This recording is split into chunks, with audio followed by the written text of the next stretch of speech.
తెలుగుదేశం పార్టీలు మహిళలు మాత్రమే ఈ రాష్ట్రంలో మహిళలా? వేరే పార్టీలు మహిళలు కాదా? అంటే వేరే పార్టీలు మహిళల్ని మీరు నోటికొచ్చినట్లు ఎలా మాట్లాడినా పర్వాలేదు, కానీ తెలుగుదేశం పార్టీ నాయకుల భార్యలను కానీ లేకపోతే తెలుగుదేశం పార్టీ మహిళలను కానీ మాట్లాడితే మాత్రం మీకు చాలా చాలా కోపం వచ్చేస్తుంది. మనం మాట్లాడకూడదు, మహిళల్ని గౌరవించాలి అనే ఉద్దేశం మీలో ఉంటే మీరు కూడా గౌరవంగా మాట్లాడాలి అవతల వాళ్ళని. కానీ హోంమంత్రి అనిత గారిని గుడివాడ అమర్నాథ్ గారు తిట్టారట. అది కూడా మహిళ ఒక హోంమంత్రి అని చూడకుండా అగౌరవపరిచారట. గతంలో చంద్రబాబు నాయుడు గారి సతీమణి భువనేశ్వర్ గారిని కూడా ఇదే విధంగా వైసీపీ నాయకులు తిట్టారట. కానీ వీళ్ళిద్దరే రాష్ట్రంలో మహిళలట. జగన్మోహన్ రెడ్డి తల్లి కానీ జగన్మోహన్ రెడ్డి చెల్లి కానీ మహిళలు కాదట. వైసీపీ పార్టీలో ఉన్న మహిళలు కూడా వీళ్ళ దృష్టిలో అసలు మహిళలు కాదట. ఎవరైనా తెలుగుదేశం పార్టీని ఈ ప్రభుత్వాన్ని ప్రశ్నిస్తే వాళ్ళు మహిళలే కాదు అని వీరి అభిప్రాయం. హోంమంత్రి అనిత గారి గురించి గుడివాడ అమర్నాథ్ గారు ఏం మాట్లాడారో నేనైతే వీడియో చూడలేదు, కానీ హోంమంత్రి గారు ఏం మాట్లాడతారో అది మాత్రం నేనైతే ఖచ్చితంగా చెప్పగలను. ఆ మాట్లాడే మాటల్ని ఒకసారి మీకు చూపించి మళ్ళీ మీకు దీనిపై విశ్లేషణ ఇస్తాను. విజయలక్ష్మి గారిని ఏమని పిలుస్తారమ్మా? అందరూ విజయమ్మ, భారతిరెడ్డి గారిని భారతమ్మ, విజయమ్మ గారిని విజయమ్మని పిలుస్తారు, భారతిరెడ్డి గారిని భారతమ్మ పిలుస్తారు.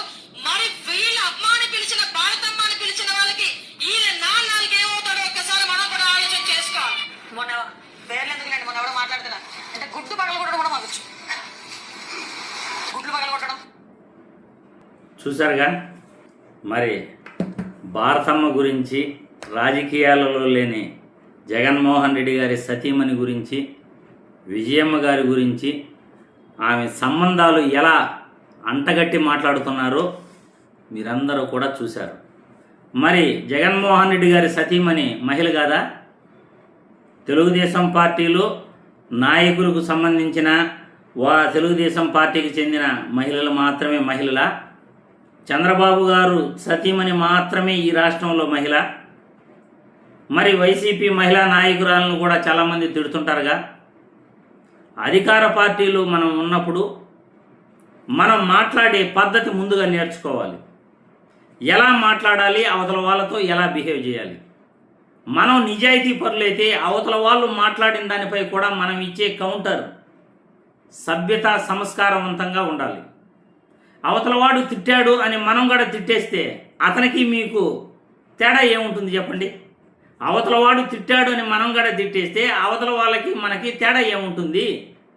ఇప్పుడు ఇదే పరిస్థితి రాష్ట్రంలో. వాళ్ళు తిట్టారు, మేము వాళ్ళకన్నా ఎక్కువ తిడుతున్నాం. వాళ్ళు తిట్టలేదు, మేము వాళ్ళకన్నా ఎక్కువ తిట్టి చూపిస్తాం. రాష్ట్రంలో తిట్టడం అనేది ఒక సాంప్రదాయంగా మారిపోయింది. రాష్ట్రంలో తిట్లు అనేటివి ఒక నాగరికతలాగా మారిపోయినాయి. మంచిగా మాట్లాడితే అసలు సోషల్ మీడియాలో కూడా వీడియోలు చూడరు, అంత దుర్మార్గులు ఉన్నారు ప్రజలు. మనం మంచిగా, నీతిగా, నిజాయితీగా ప్రజలందరికీ ఉచిత విద్య, ఉచిత వైద్యం, లా అండ్ ఆర్డర్ ఉండాలి. ప్రభుత్వాలు రైతుల గురించి పట్టించుకోవాలంటే ఎవడూ చూడడు. పవన్ కళ్యాణ్ని తిట్టు 1,00,000 మంది చూస్తారు, జగన్మోహన్ రెడ్డిని తిట్టు 2 లక్షల మంది చూస్తారు, చంద్రబాబు గారిని తిట్టు ఇంకొక 1,00,000 మంది చూస్తారు. అంటే తిట్టాలి. ఇక్కడ ప్రజలు ఎంత దుర్మార్గంగా తయారైపోయారు. ప్రజలు అంత దుర్మార్గంగా ఎందుకు తయారయ్యారంటే నాయకులను చూసే వాళ్ళు ప్రజలు కూడా అలా తయారవుతున్నారు. నాయకులు బాగుంటే, రాజకీయ పార్టీలు బాగుంటే ప్రజలు కూడా బాగుంటారు. ప్రతిరోజు మీడియా ముందుకు వచ్చి జగన్ సైకో, జగన్ దుర్మార్గుడు, గొడ్డల పార్టీ అని ఒక ముఖ్యమంత్రి అలా మాట్లాడుతుంటే ప్రజలు కూడా అదే విధంగా మాట్లాడతారు. అదేవిధంగా జగన్మోహన్ రెడ్డి కానీ, వైసీపీ పార్టీ నాయకులు కానీ చంద్రబాబును నోటుకొచ్చిన వ్యక్తిగత విమర్శలు చేస్తే వైసీపీ నాయకులు కూడా అలాగే చేస్తారు. ఎందుకంటే అది ఒక ఆనవాయితీగా మారిపోయింది. ఇప్పుడు తిట్లు తిట్టడం, ఆ తిట్లే సోషల్ మీడియాలో చూడటం ప్రజలకు అదే నాగరికత అయింది, అదే వాళ్ళ వ్యసనంగా మారింది. మంచిగా మాట్లాడే నాలాంటి వాళ్ళ వీడియోలు ఎవడు చూడడు. ఏ 100 మంది 200 మంది చూస్తారు, ఇంకా ఎక్కువ ఇంట్రెస్ట్ ఉంటే 500 మంది చూస్తారు, ఇంకో ఎక్కువ ఇంట్రెస్ట్ ఉంటే 2000 మంది చూస్తారు. జనాలు ఆ విధంగా తయారయ్యారు. ఇప్పుడు హోంమంత్రి అనిత గారు మాట్లాడిన మాటలు మనం చూసాం. రెచ్చగొట్టడం, ఎప్పుడు మీడియా ముందుకు వచ్చినా రెచ్చగొట్టడమే ఆమె అలవాటు. అవతల వాళ్ళని రెచ్చగొట్టాలి, తమ నాయకుడి దృష్టిలో మనం మెప్పు పొందాలి. అందుకే ఆమె నాయకుల దృష్టిలో మెప్పు పొందేందుకు ఆమె మీడియా ముందుకు వచ్చి తిడుతుంటారు. దానికి కౌంటర్ వైసీపీ నాయకులు ఇస్తుంటారు, అంతే తేడా. ఈమెం మంచి ఆమె కాదు, వాళ్ళేమి చెడ్డోళ్ళు కాదు, వారు ఈరు దొందే. కాబట్టి హోంమంత్రి గారిని ఈ రాష్ట్రంలో తిట్టేశారు, వైసీపీ నాయకులు దుర్మార్గులు అని అంటే అది మీ భ్రమ అవుతుంది. మీరు బుద్ధివంతులు కాదు, మీరు శుద్ధులు కాదు.